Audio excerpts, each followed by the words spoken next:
ಭಾರತದ ಡಿಜಿಟಲ್ ಭವಿಷ್ಯಕ್ಕಾಗಿ ಒಂದು ದೊಡ್ಡ ಯುದ್ಧ ಶುರುವಾಗ್ತಿದೆ. ಇದು ಕೇವಲ 2 ಕಂಪನಿಗಳ ನಡುವಿನ ಫೈಟ್ ಅಷ್ಟೇ ಅಲ್ಲ, ಬದಲಿಗೆ ಇಡೀ ದೇಶದ ಇಂಟರ್ನೆಟ್ ವ್ಯವಸ್ಥೆಯನ್ನೇ ಬದಲಿಸಬಹುದಾದ ಒಂದು ಮಹತ್ವದ ತಿರುವು. ಹೌದು, ನೀವು ನೋಡ್ತಿರೋ ಹಾಗೆ ಭಾರತದ ಇಂಟರ್ನೆಟ್ ಮಾರುಕಟ್ಟೆಯಲ್ಲಿ ಒಂದು ದೊಡ್ಡ ಡಿಜಿಟಲ್ ಸಂಘರ್ಷ ಭುಗಿಲೆದ್ದಿದೆ. ನಾವು ಒಂದು ಹೊಸ ಶಕದ ಆರಂಭಕ್ಕೆ ಸಾಕ್ಷಿಯಾಗುತ್ತಿದ್ದೇವೆ ಅಂತಾನೆ ಹೇಳ್ಬೋದು. ಈ ಯುದ್ಧದ ಕೇಂದ್ರಬಿಂದುಗಳು ಅಂದ್ರೆ ಇವ್ರೆ. ಒಂದು ಕಡೆ ನಮ್ಮದೇ ದೇಶದ ಭಾರತದ ಟೆಲಿಕಾಂ ಚಿತ್ರಣವನ್ನೇ ಬದಲಿಸಿದ ಮುಖೇಶ್ ಅಂಬಾನಿ, ಇನ್ನೊಂದು ಕಡೆ ಜಗತ್ತಿನ ಕುಬೇರ ಟೆಸ್ಲಾ ಮತ್ತು ಸ್ಪೇಸ್ಎಕ್ಸ್ನಂತಹ ಕಂಪನಿಗಳ ರೂವಾರಿ ಎಲಾನ್ ಮಸ್ಕ್. ಇವರಿಬ್ಬರ ನಡುವಿನ ಈ ಮುಖಾಮುಖಿ ಇದೆಯಲ್ಲ, ಇದು ಭಾರತದ ಡಿಜಿಟಲ್ ಜಗತ್ತಿನಲ್ಲಿ ಹೊಸ ನಿಯಮಗಳನ್ನೇ ಬರೆಯಲಿದೆ. ಸರಿ, ಹಾಗಾದ್ರೆ ಈ ಡಿಜಿಟಲ್ ಯುದ್ಧದ ಆರಂಭ ಆಗಿದ್ದು ಹೇಗೆ? ಯಾಕೆ ಇದ್ದಕ್ಕಿದ್ದಂತೆ ಈ ವಿಷಯ ಇಷ್ಟು ದೊಡ್ಡದಾಯಿತು? ಅದಕ್ಕೆ ಕಾರಣ ಒಂದು ಪ್ರಮುಖ ಭೇಟಿ. ನೋಡಿ, ಸ್ಟಾರ್ಲಿಂಕ್ ಭಾರತಕ್ಕೆ ಬರೋಕೆ ತುಂಬಾ ವರ್ಷಗಳಿಂದ ಪ್ರಯತ್ನ ಮಾಡ್ತಾನೆ ಇತ್ತು. ಆದ್ರೆ ನಮ್ಮಲ್ಲಿರೋ ಕಾನೂನುಗಳು, ನಿಯಮಗಳು ಅದೆಲ್ಲ ಒಂದು ದೊಡ್ಡ ಅಡ್ಡಿಯಾಗಿತ್ತು.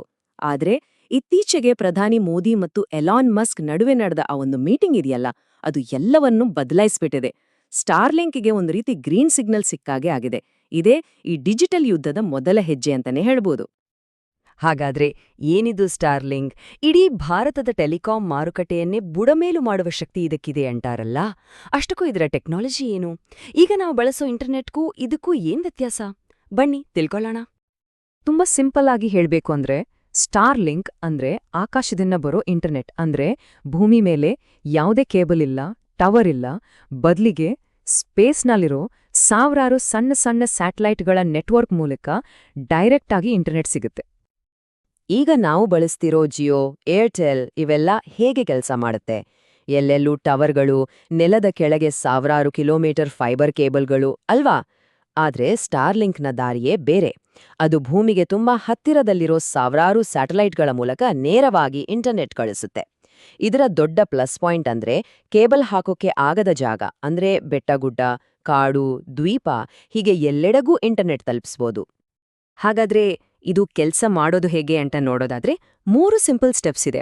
ಮೊದಲನೇದು, ಸ್ಪೇಸ್ಎಕ್ಸ್ ರಾಕೆಟ್ಗಳ ಮೂಲಕ ಸಣ್ಣ ಸಣ್ಣ ಆದ್ರೆ ತುಂಬಾ ಪವರ್ಫುಲ್ ಆದ ಸ್ಯಾಟಲೈಟ್ಗಳನ್ನ ಆಕಾಶಕ್ಕೆ ಕಳಿಸಲಾಗುತ್ತೆ. ಎರಡನೇದು, ಈ ಸಾವಿರಾರು ಸ್ಯಾಟಲೈಟ್ಗಳು ಆಕಾಶದಲ್ಲಿ ಒಂದಕ್ಕೊಂದು ಕನೆಕ್ಟ್ ಆಗಿ ಒಂದು ದೊಡ್ಡ ನೆಟ್ವರ್ಕ್ ಅನ್ನೇ ರೂಪಿಸ್ತವೆ. ಮೂರನೇ ಮತ್ತು ಕೊನೆಯ ಸ್ಟೆಪ್, ಈ ನೆಟ್ವರ್ಕ್ನಿಂದ ಹೈ ಸ್ಪೀಡ್ ಇಂಟರ್ನೆಟ್ ನೇರವಾಗಿ ಭೂಮಿ ಮೇಲಿರೋ ಬಳಕೆದಾರರಿಗೆ ಸಿಗುತ್ತೆ. ಅಷ್ಟೇ, ನೋ ಕೇಬಲ್ಸ್, ನೋ ಟವರ್ಸ್. ಹಾಗಾದ್ರೆ ಇದರ ಅಡ್ವಾಂಟೇಜ್ ಏನು? ಮೊದಲನೇದು ಕ್ವಾಲಿಟಿ ಮತ್ತು ಸ್ಪೀಡ್. ಎರಡನೇದು, ಎಲ್ಲಕ್ಕಿಂತ ಮುಖ್ಯವಾಗಿ ಟವರ್ ಅಥವಾ ಕೇಬಲ್ ಬೇಕಾಗಿಲ್ಲ. ಒಂದು ಕ್ಷಣ ಯೋಚನೆ ಮಾಡಿ, ಹಿಮಾಲಯದ ಯಾವುದೋ ಮೂಲೆಯಲ್ಲಿರೋ ಹಳ್ಳಿಯಲ್ಲಿ ಅಥವಾ ಲಡಾಖಿನ ಗಡಿಯಲ್ಲಿ, ಅಷ್ಟೇ ಯಾಕೆ ಅಂಡಮಾನ್ ನಿಕೋಗಾರ್ನ ದ್ವೀಪದಲ್ಲೂ ಹೈ ಸ್ಪೀಡ್ ಇಂಟರ್ನೆಟ್ ಸಿಗುತ್ತೆ ಅಂದ್ರೆ ಎಲ್ಲಿಗೆ ಬೇಕಾದ್ರೂ ಇಂಟರ್ನೆಟ್ ತಲುಪಿಸೋದು ಸಾಧ್ಯ. ಅದೇ ಸ್ಟಾರ್ಲಿಂಕ್ನ ಅಸ್ಲಿ ಪವರ್. ಸರಿ, ಟೆಕ್ನಾಲಜಿ ಎಲ್ಲ ಓಕೆ, ಆದ್ರೆ ಇಷ್ಟೆಲ್ಲ ದೊಡ್ಡ ಫೈಟ್ ನಡೀತಿದೆಯಲ್ಲ, ಈ ಯುದ್ಧದ ಅಸಲಿ ಬಹುಮಾನ ಏನು? ಅದುವೇ ನಮ್ಮ ಭಾರತದ ವಿಶಾಲವಾದ ಇಂಟರ್ನೆಟ್ ಮಾರುಕಟ್ಟೆ. ಜಗತ್ತಿನಲ್ಲೇ ಅತಿ ಹೆಚ್ಚು ಇಂಟರ್ನೆಟ್ ಬಳಸೋ ಜನರಿರೋ ದೇಶಗಳಲ್ಲಿ ಭಾರತ ಕೂಡ ಒಂದು. ಇಲ್ಲಿ ಕೋಟ್ಯಾಂತರ ಜನ ಇಂಟರ್ನೆಟ್ ಬಳಸ್ತಿದ್ದಾರೆ. ಇನ್ನೂ ಕೋಟ್ಯಾಂತರ ಜನರಿಗೆ ಒಳ್ಳೆ ಕ್ವಾಲಿಟಿ ಇಂಟರ್ನೆಟ್ ಬೇಕಾಗಿದೆ. ಇಷ್ಟು ದೊಡ್ಡ ಮಾರುಕಟ್ಟೆಯನ್ನ ಯಾರು ತಾನೇ ಬಿಟ್ಕೊಡ್ತಾರೆ? ಅದಕ್ಕೆ ಎಲಾನ್ ಮಸ್ಕ್ರಂತಹ ಬಿಸ್ನೆಸ್ ಮ್ಯಾನ್ಗಳಿಗೆ ಭಾರತ ಅಂದ್ರೆ ಒಂದು ಚಿನ್ನದ ಗಣಿ ಇದ್ಹಾಗೆ. ಸ್ವಂತ ಹಿಂದೆ ಹೋಗೋಣ. ಜಿಯೋ ಬಂದಾಗ ಏನಾಯ್ತು ಅಂತ ಎಲ್ಲರಿಗೂ ನೆನ್ಪಿದೆ ಅಲ್ವಾ? ಮೊದ್ಲು ಫ್ರೀ, ಆಮೇಲೆ ಕಡಿಮೆ ಬೆಲೆ, ಹೀಗೆ ಮಾಡಿ ಇಡೀ ಮಾರ್ಕೆಟನ್ನೇ ಶೇಕ್ ಮಾಡ್ಬಿಡ್ತು. ಈಗ ಸ್ಟಾರ್ಲಿಂಕ್ ಕೂಡ ಅದೇ ತಂತ್ರವನ್ನ ಬಳಸಬಹುದಾ ಅನ್ನೋ ಪ್ರಶ್ನೆ ಎದ್ದಿದೆ. ಹಾಗಾದ್ರೆ ಸ್ಟಾರ್ಲಿಂಕ್ ಮುಂದಿನ ಜಿಯೋ ಆಗುತ್ತಾ? ಸರಿ, ಈಗ ಬಿಸ್ನೆಸ್ ಸ್ಟ್ರಾಟಜಿ ಕಡೆ ಬರೋಣ. ಈ ಇಬ್ರು ದೈತ್ಯರ ಆಟದ ತಂತ್ರಗಳು ಹೇಗಿವೆ? ಅವರ ವಾದಗಳೇನು? ಮುಖೇಶ್ ಅಂಬಾನಿ ಅವರ ವಾದ ತುಂಬಾ ಸ್ಪಷ್ಟ. ಅವ್ರು ಹೇಳೋದು ಇಷ್ಟೇ, ನೋಡಿ, ನಾವು ಸಾವಿರಾರು ಕೋಟಿ ಹೂಡಿಕೆ ಮಾಡಿದೀವಿ, ಸ್ಪೆಕ್ಟ್ರಮ್ ಅನ್ನ ಹರಾಜಿನಲ್ಲಿ ದುಡ್ಡು ಕೊಟ್ಟು ತಗೊಂಡಿದೀವಿ, ಇಡೀ ದೇಶದಲ್ಲಿ ನೆಟ್ವರ್ಕ್ ಕಟ್ಟಿದೀವಿ. ಈಗ ಹೊಸಬ್ರು ಬರ್ತಾರೆ ಅಂದ್ರೆ ಅವರು ನಮ್ಮ ಹಾಗೇನೆ ನಿಯಮಗಳನ್ನ ಪಾಲಿಸ್ಬೇಕು, ಎಲ್ಲರಿಗೂ ಒಂದೇ ರೂಲ್ಸ್ ಇರಬೇಕು. ಇದು ಅವರ ಪಾಯಿಂಟ್. ಆದ್ರೆ ಎಲಾನ್ ಮಸ್ಕ್ ಅವರ ಆಟವೇ ಬೇರೆ, ಅವರ ಟೆಕ್ನಾಲಜಿಯೇ ಬೇರೆ. ನನ್ನದು ಸ್ಯಾಟಲೈಟ್ ಇಂಟರ್ನೆಟ್, ಇದಕ್ಕೆ ಸ್ಪೆಕ್ಟ್ರಮ್ ಹರಾಜಿನಂತಹ ಹಳೇ ನಿಯಮಗಳು ಯಾಕೆ ಬೇಕು ಅನ್ನೋದು ಅವರ ಪ್ರಶ್ನೆ.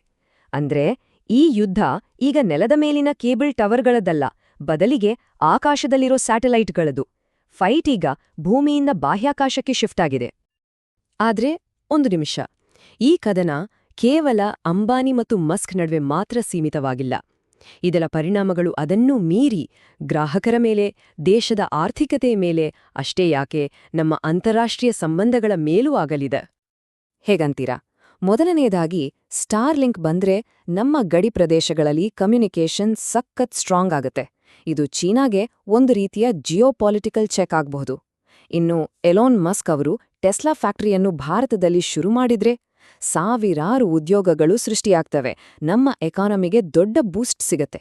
ಇದೆಲ್ಲದರ ಜೊತೆಗೆ ಗ್ರಾಹಕರಿಗೆ ಒಂದು ಹೊಸ ಕ್ರಾಂತಿಯೇ ಆಗಬಹುದು.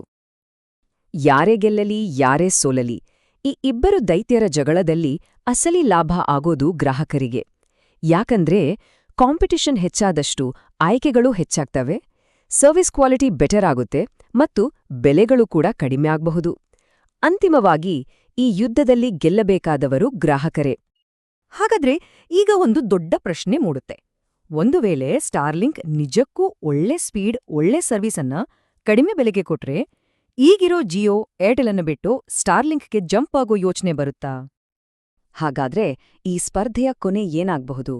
ಒಬ್ರು ಇನ್ನೊಬ್ರನ್ನ ಮಾರ್ಕೆಟ್ನಿಂದ ಹೊರಗೆ ಹಾಕ್ತಾರಾ? ಅಥವಾ ಇಬ್ರೂ ತಮ್ಮ ಜಾಗದಲ್ಲಿ ಇರ್ತಾರಾ? ಭಾರತದ ಈ ಡಿಜಿಟಲ್ ಮಹಾಯುದ್ಧ ಈಗಷ್ಟೇ ಶುರುವಾಗಿದೆ. ಇದರಲ್ಲಿ ಗೆಲ್ಲೋದ್ಯಾರು ಅಂತ ಕಾದ್ನೋಡ್ಬೇಕಿದೆ.